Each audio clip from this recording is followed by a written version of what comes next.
My guest today on the New Workings podcast is MV Braverman. Now, MV is the founder of Inbox Welcome, where she's on a mission to make email marketing work for solopreneurs and small businesses rather than against them. MV specializes in email deliverability. We're going to go deep into that, and sender reputation. Basically, the stuff that makes sure your emails actually reach the inbox they're sending to. So, what's her approach? Well, she meets clients at their level with a no fluff, authentic style that's all about tech made simple. And let's face it, we need that today. So, if your email list is sleeping on its potential, MV is here to wake it up and make it work for you. Welcome to the podcast, MV. Glad to be here. Email marketing, getting value from email for a business. It used to be a thing, then it wasn't a thing, and now it's back to be a thing, isn't it? It's big. I think it's always been a thing, but we strayed towards more sexy pastures, I think, which we now realize don't actually work nearly as well. Yeah, the whole social media thing, it kind of got in the way a bit, didn't it? I think for those of us who are old enough to know, when email was first a thing and we got so excited that we could, blanket mass mail people, we could do direct, really laser focused targeting. We could, we had choice, didn't we? And then suddenly social media made it feel like it was the old kid on the block rather than the new kid on the block. And it just kind of went out of favor, I think, in businesses who just saw that real kind of public facing marketing as being the thing that you do rather than this kind of direct to customer connection. Do you know, can you understand why that would have happened? Because it seems a bit of a missing trick, really. Well, some of it is marketing, shall we say, but some of it is also misunderstanding. Um, Social media and email are not competitors. No one's going to stumble into your email list.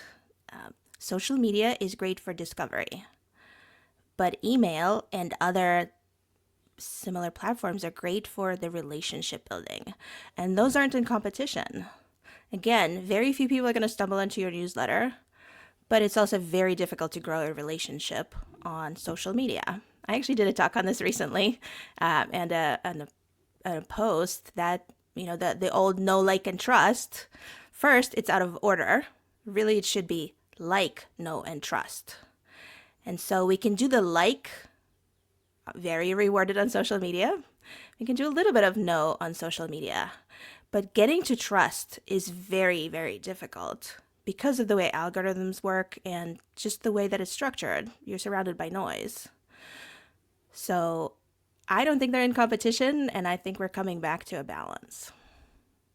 It's a little bit like the old print media of old. I mean, I'm sounding really old here, but where we used to do kind of, print marketing and old traditional offline marketing, again, which so went out of favor. But there was a reason why it was good and a reason why it worked, much like email, that, it had longevity. It was tried and trusted. You kind of knew where you stood with it. Whereas with things like social media, and I'm a big advocate of, targeted, really relevant social media, but it's kind of out of your control as a marketer. Whereas old traditional offline and email, it's completely in your hands, isn't it? The quality, the quantity, the targeting, pretty much everything about it.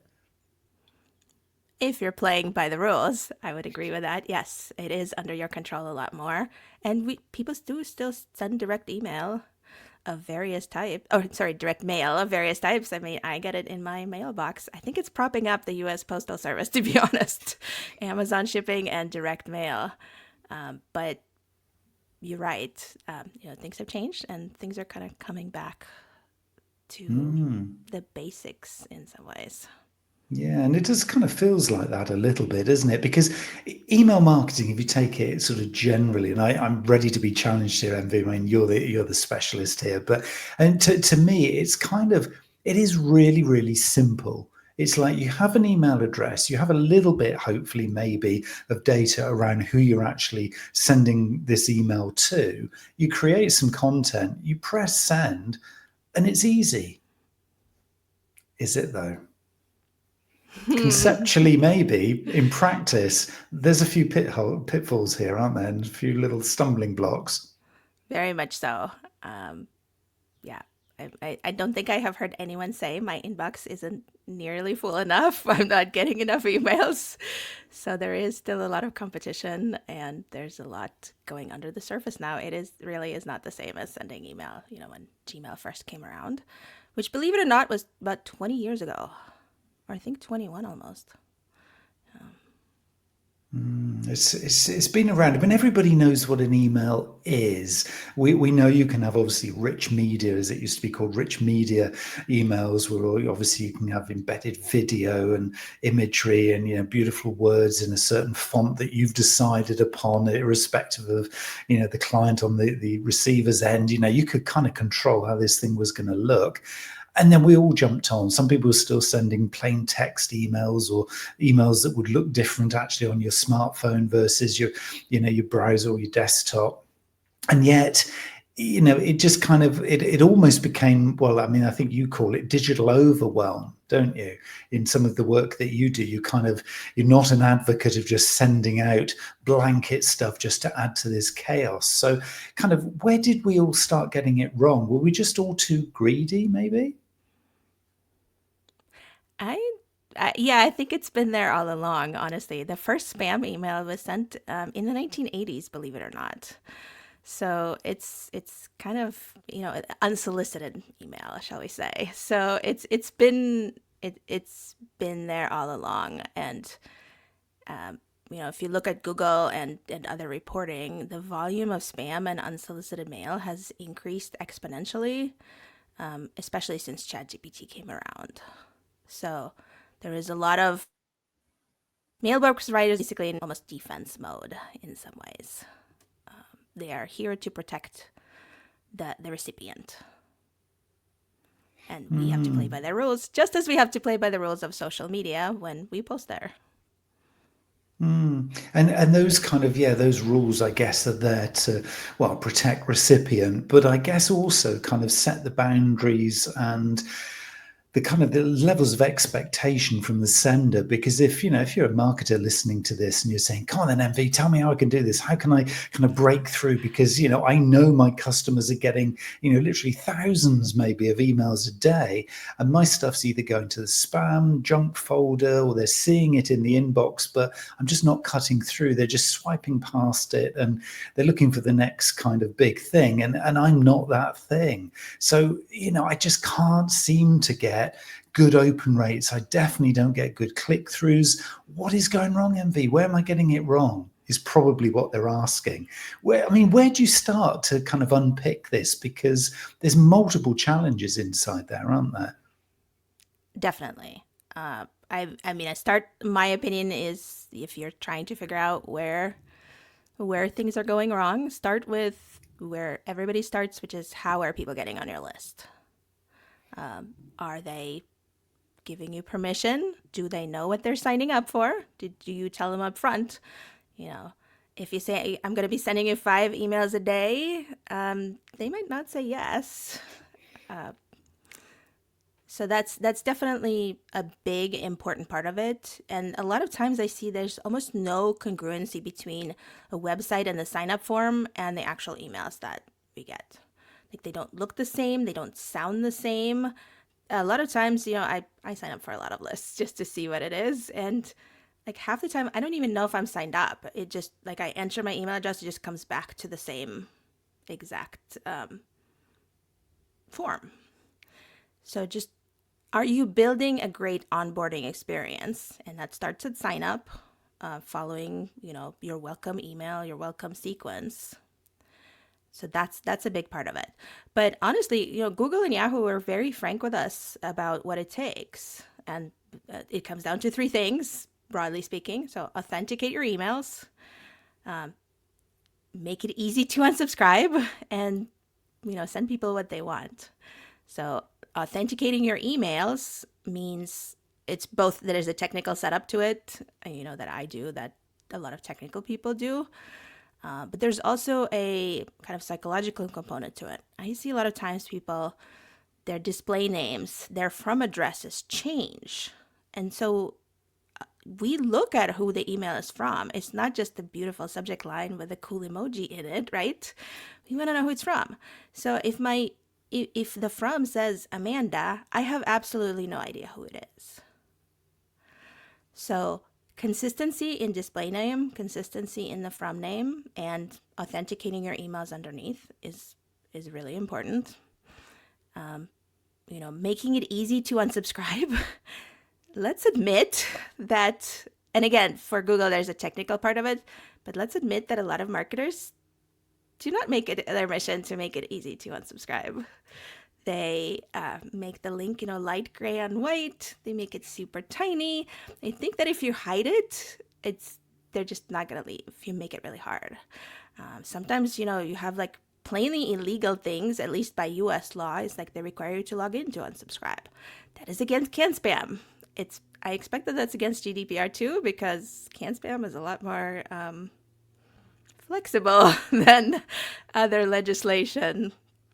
And so, like, don't keep people, and don't take very long.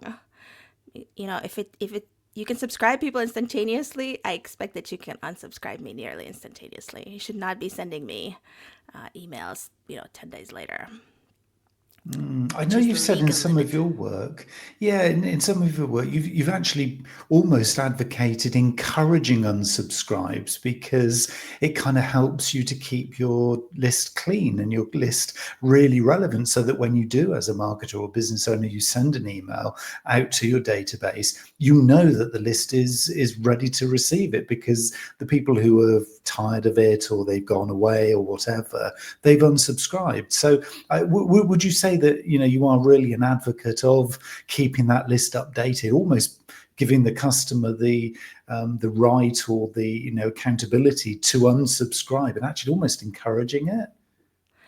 I would definitely agree that I do I'm more on the encouraging to unsubscribe side if it's not the right thing for you. I know that's kind of a controversial opinion. Some people are like, if you encourage them to unsubscribe, they're gonna kind of unsubscribe almost to spite you. I'm not quite sure how this works psychologically, but yes, I like my email list is pretty small, and so someone marking it as spam is will really impact my deliverability. And so I would much rather, wish them well on their way. And sometimes I know for small senders, it really stings when someone unsubscribes. Honestly, even if you grow your list, it stings. But there's some good parts to it. You're paying less, probably, at least, in aggregate. But also, I like to tell a little story. Maybe they're going for a round the world trip for a year and they're unsubscribing for everything, or they're becoming a nun and quitting all email. Like it could be lots of different things, and sometimes it's just fun to tell yourself a little silly story. But I've unsubscribed from things, and it's not personal, so it's hard not to take it personally. But it's really important to do so. I guess if you're a business owner, your business relies on it. If you're a marketer, you do feel passionate about your work, and you think, oh, hold on, I've been trying to give so much value. I've been balancing it. It's not all salesy. I haven't been pushing you. I promise I haven't been spamming you, and yet you still unsubscribe. I love those little stories, though. That makes me feel so much better when I get that little one or two or whatever it is that come into the box. I want to see a zero. I want to see zero unsubscribes for anybody, even down to the level of one. You think, oh, what happened? What did I do? What did I say? And of course, as you say absolutely correctly, it's probably nothing to do with us at all. So there's heartening kind of moment there for us all. I think that's thank you for sharing that. Yeah, Is it there's kind of a bit further upstream though? I was just going to ask, just a little bit further upstream, when they do subscribe in the first place, there used to be I don't know if it's still a thing. You can guide me on this one. But there used to be an option, I think, with a lot of publications, particularly, that they would allow you to subscribe at a kind of a subcategory level. So not just a blanket subscription, but when you signed up, you could go for, these topics, these individual services, or these particular products, rather than just this blanket, I want everything. There are nuances in the things that I might want and things that I don't want. So little check boxes that would allow you to almost customize that subscription. Would you still advocate for that if that's available? Yeah, a lot of software does have, and usually this is a preference center or a way to manage your subscription. It's work setting it up. And from what I understand from marketers, it's like not a lot of people actually use it, but the ones who do are better advocates for you, honestly. But it is a small percentage. I am pretty passionate. Yes, I do like to have a preference list. But again, it is work setting it up. Not everyone knows about it. And maintaining it is also work because, things change. Your segments change, other things change. Yes, I'll let you say I am an advocate. I think it's worth the effort. It also helps you straighten it out in your mind. What are the different categories that you send and who's in it? Yeah, so it's kind of almost getting us to think about this is more than just throwing messages and content out at our audience. This is actually, and I'm finding there's a bit of a pattern here when I think about all forms of marketing, certainly since the advent or the emergence of AI, it's kind of, I think, question will help people to question a lot of what we've done within the marketing industry over many, many years and kind of made us to take a step back and think, actually, is that still appropriate or is that right now for the audience? And I think email comes right into that category of, we should be doing it for a reason, and the reason should be added value. It shouldn't just be, because it's easy to do. Just get yourself a list, start to build a list and throw content out there and let's see what sticks. That just feels so inappropriate and so wrong. And I know, as we're saying here, the audience is going to find us out and the audience is going to say, no, we don't want that. And then they will unsubscribe. But it just feels almost morally wrong that just because we've got your contact details, we're going to throw stuff at you.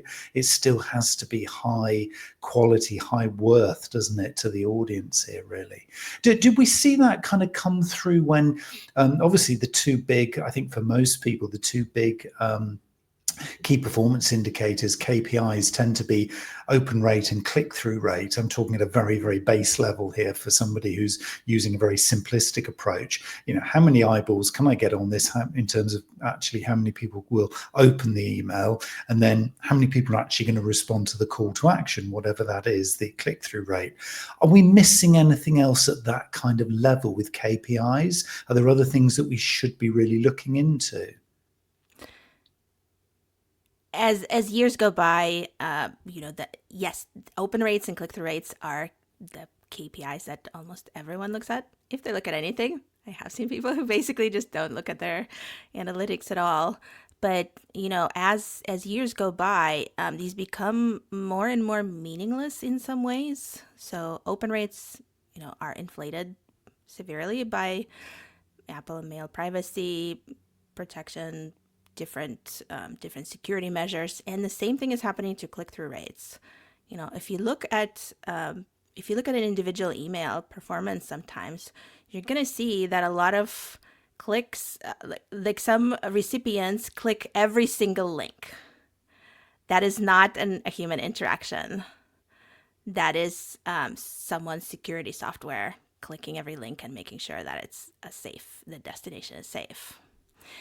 And so if you only pay attention to these, you are missing a lot. However, I'm not on the side of people who say these are just completely irrelevant now, because they're not. What you're looking at is the kind of the velocity, the direction. Are your open rates going up or staying the same? Great.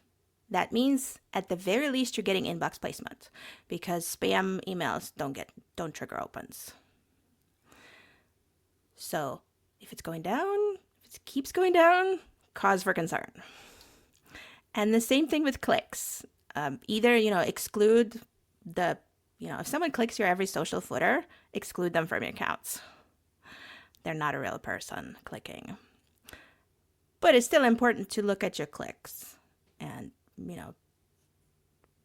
see how it does. But the really critical thing is to think, what are my real hard quantifiable things? Is it sales? Is it podcast downloads? Whatever it is, that should be kind of your first port of call. Open rates and click rates are important. They're great. but there's a lot more going on. So are we kind of then by saying that, are we kind of reverse engineering back from the end result? Because I mean, if I think of something like, say, MailChimp, for example, when you see the standard MailChimp dashboard, you have obviously right in your face, here's the list of campaigns. Well, here's your unsubscribes. That's the first thing they throw out at you. Oh, there's another one. But then you get to see the list of campaigns. And again, it's open rate, click through rate. And so you're seeing the outbound, kind of, well, let's say maybe slightly skewed results from each email, possibly, maybe.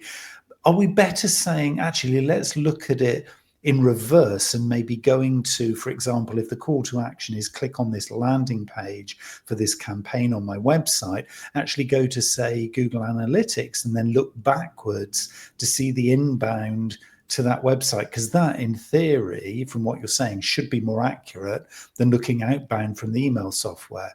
Have I read that right? Essentially, you have to assemble this puzzle together yourself. That you kind of put the open rates, put the click rates, put the analytics together. Look at your bounces. That's even more important than unsubscribes. Unsubscribes is you kind of look at if it's more than, say, 2% of your list, start looking at it and thinking about it. But other than that, I wouldn't worry about it too much. But for bounces, it is important. It indicates how clean your list is, as well as, what's going on under the hood. If you're a B2B sender, some of those soft bounces might actually be hard bounces because the person has moved on. But the mailbox is still technically active, but it's returning, hey, this person is no longer with us. You should be contacting such and such person.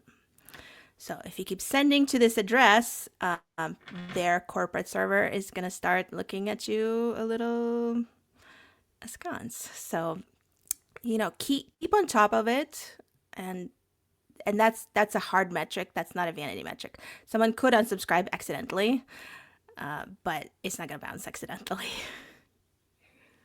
So, for those who are kind of relatively new to this, could you describe for us the difference between a soft bounce and a hard bounce, just so that people are really clear? Because they have different impacts, don't they, from the actual mail platform's perspective? Because if you get too many of these, well, one in particular, you start to get penalized, don't you?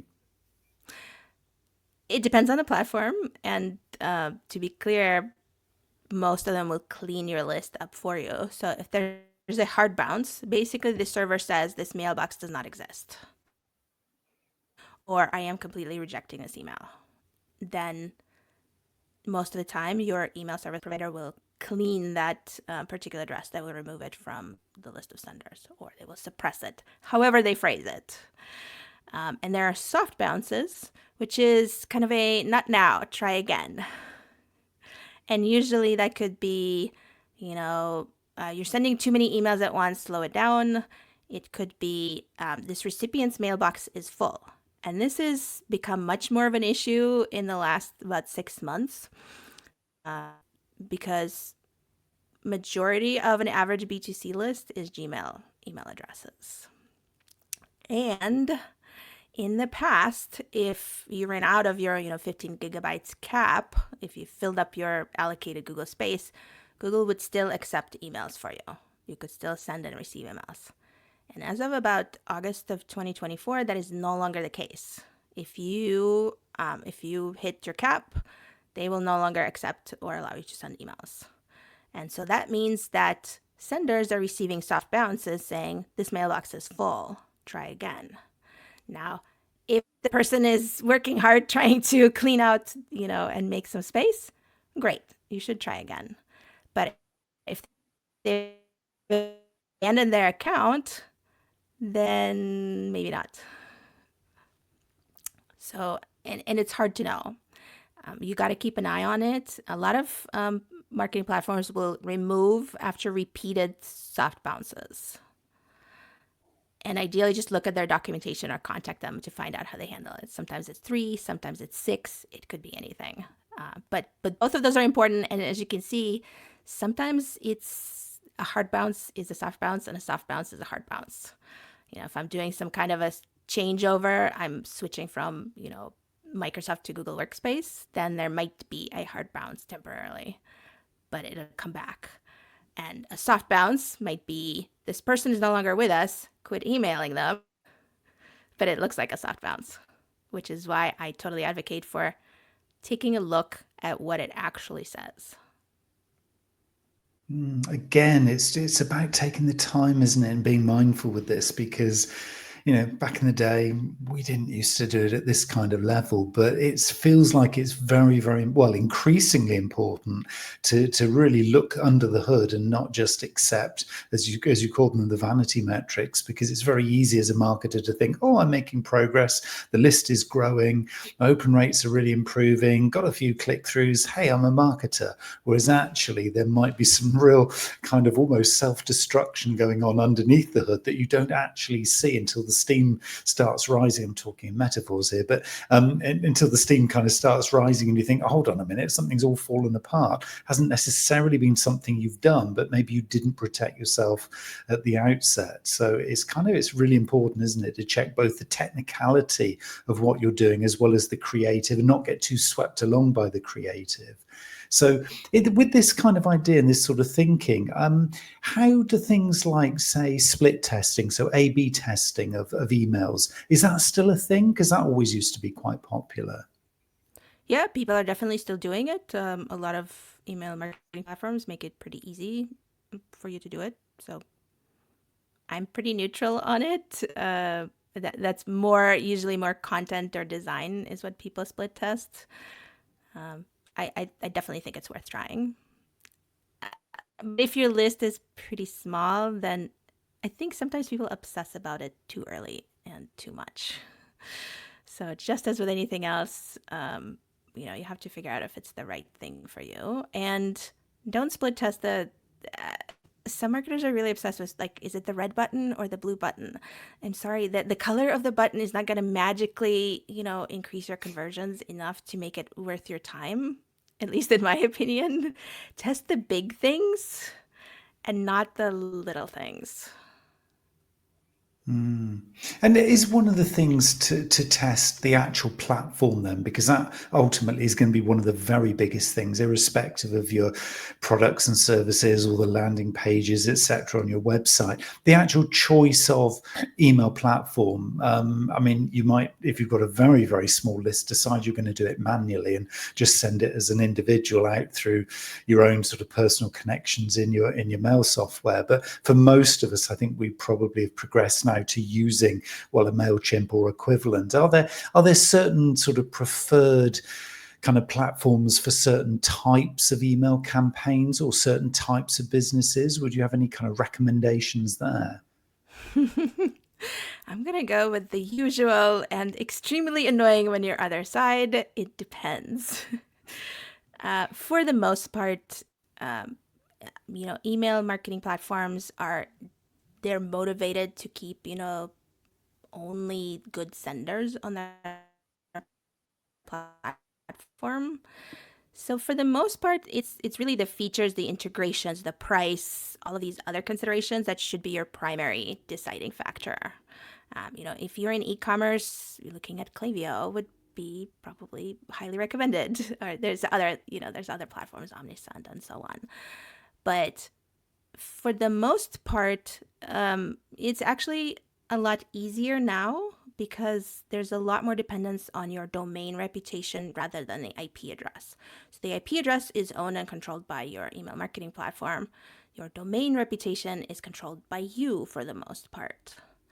And aside from maybe Microsoft, most receivers, Google especially, consider your domain reputation a lot more than your IP reputation. So that is to say, look at the features, look at the price, look at the things you needed to do first, and don't worry about all of those deliverability comparing things. Interesting. In your experience, obviously, you've sort of been doing this for a long time, MV, haven't you? Um, in the world pre-AI, shall we say, where it was more, well, I think we're even now calling it almost traditional email marketing. How have things kind of changed for you, just in terms of your mindset? I'll get into the technicalities in just a moment, hopefully, but just in terms of the way that you think about email and email marketing. How has that changed since, obviously the likes of ChatGPT and many other services are available? And also the way that AI has obviously now become embedded in places like MailChimp, where there's an AI recommended title sort of widget, and you just literally press the button and it comes up with this beautifully optimized, absolutely pinpoint accurate, well, maybe we'll see, but recommendation through AI. I mean, has your thinking changed since this has kind of become available to us? To be honest, my own thinking has not changed that much since AI rolled out. I do use it. I'm not as dependent on it in some ways as like I use it to help me write my own emails, but I'm not as it's not as important to me as a consultant, shall we say, when I work with someone, whether they use AI or not. What is important is to think about the impact that AI is having on the receiving side. You know, people people obsess over Google Tabs placement to the detriment. I think, if it's in the promotions tab, how do I get it in the primary tab? That will like solve all of my problems.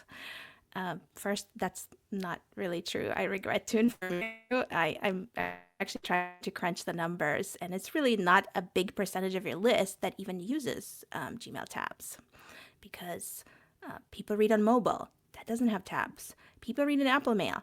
That didn't have tabs with an asterisk until very recently. But that being said, let's move to Apple Mail. So about half of the opens, according to Litmus numbers, is through Apple Mail clients, and of course, Apple is rolling out their AI. So the way that my thinking has changed on AI these days is I am much more prone to say, please stop sending all image emails, for one, because, and in the past it was because it's not accessible to screen readers and to people. It may not render as well as you think on different devices. And it's also not searchable. Like when I look at my platform, I can see people are opening my emails from November and it's March. It's end of March. So if I send an all image email, it's not searchable. And now there's the added thing of AI summarizers will not be able to summarize your email. And also, it's a spammer tactic to send an all image email. So you do not want to look like a spammer. So that is where my thinking is going now with AI. And of course, we now have Apple Intelligence and all of those things. And I would add that, if you're sending emails, don't try to be cute, don't try to be clever, because the AI summarizers might not get the message that you are trying to send. And the summary will come across as not what you intended. There's a kind of almost feels like a bit of a pattern developing here, which is kind of keeping things really simple, thinking strategically, being very mindful about the why in why you're doing email rather than just because I can. It feels like it is about stripping things right the way back, not worrying about vanity metrics, not kind of getting swept along by all the hype, but thinking, look, there's a specific thing that we want to add value to our customers with. Email could be a channel that enables us to get very, very close to them, to get some feedback, to get that conversation started.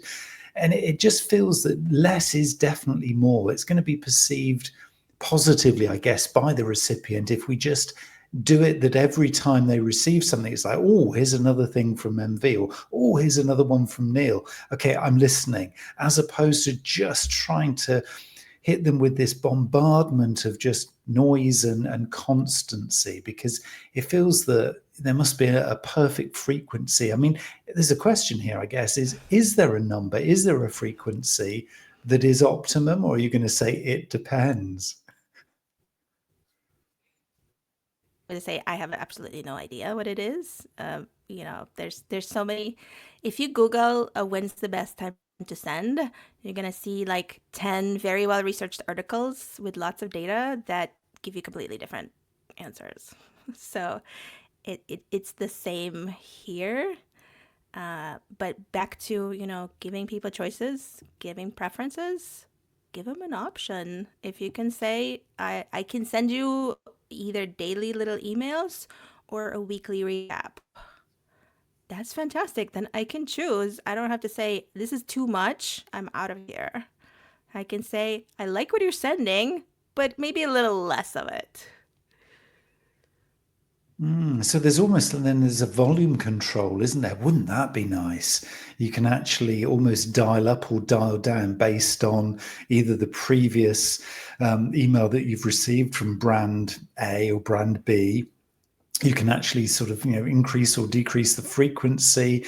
You can up or down the various topics, but actually make it almost like a real-time response. That would be neat. I wonder if AI will ever enable that for us, because then we've got control over our inbox. Because at the moment it's out of control through no fault of our own, unless obviously we put a lot of rules in place for filtering this stuff in and out. But even that takes so much time. Most people don't do it, do they?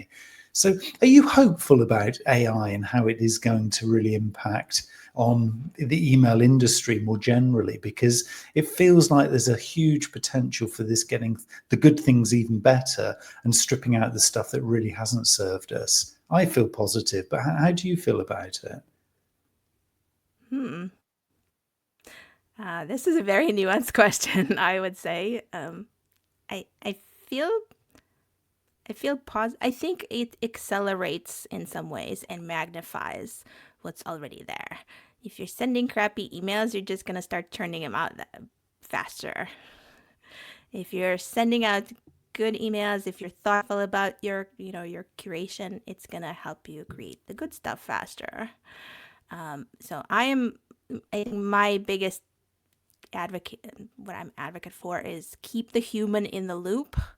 Please stop trying to get to the, I can just press a button and this blog post gets published and gets sent, and there's like everything happening without any intervention from me. And I think that's a big mistake, because AI is never going to represent your brand as well as a human with the AI sidekick will. So looping back around then, MV, just a final question for you in terms of this puzzle. You use the word, it's like trying to solve a puzzle right at the start of this conversation. Is that really, do you think, ultimately the goal of using something like AI? Because we're all playing with it, we're all trying to find these reasons. It would feel from what you've described, and particularly, I guess, if we're trying to look at things like Google Analytics, obviously the mail analytics as well, and try to figure this puzzle out. Doing it as a human is actually a bit of an ask, isn't it? Even if you're very experienced at this stuff. Do you feel that the AI kind of real value in this whole conversation comes from helping us to sort the analytics out and just to give those insights and that evaluation to enable us to do the right stuff better and strip out the wrong stuff? Is that kind of, do you think its core purpose going forward? I love this question. I think it is. I haven't thought of it that way, but thank you for asking the question. It is. I don't use Google Analytics. I use a different platform, and they have added, the Ask AI to help me, dig down without being a data scientist. So I think that maybe yes, it is the do the actual thing. Of course, we still have to be skeptical. Is it actually returning a real answer? Is it hallucinating? And the important thing, I suppose, then is to learn how to ask good questions, and also to remember to actually go to your platform. Lots of times we install analytics and never actually look at them again.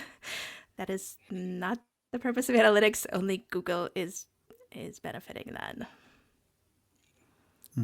So we've got to really invest our time and energy in this and try and figure out those puzzles with or without AI. It's just there's puzzles to be solved here.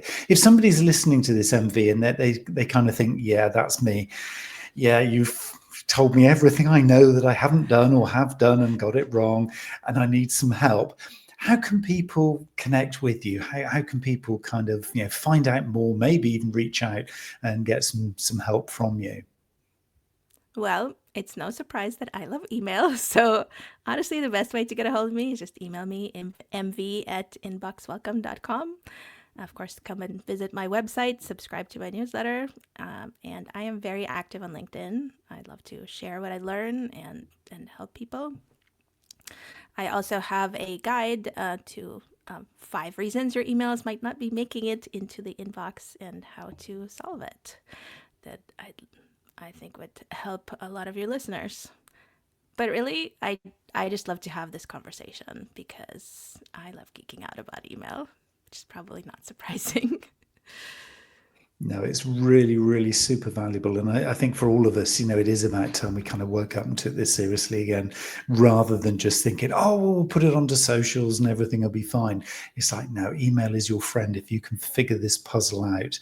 And if you need some help, obviously MV is there and open and available to guide you and be your inspiration. MV, this has been just such a great conversation. As you say, it's just great to geek out on something that has been with us for a long, long time, but we're all still, I think, trying to work it out and get it to be our best friend. And hopefully with a lot of the tips and guides that you've given us in this conversation, hopefully some of us just a few steps closer to that goal. MV Braverman, thank you so much for your time.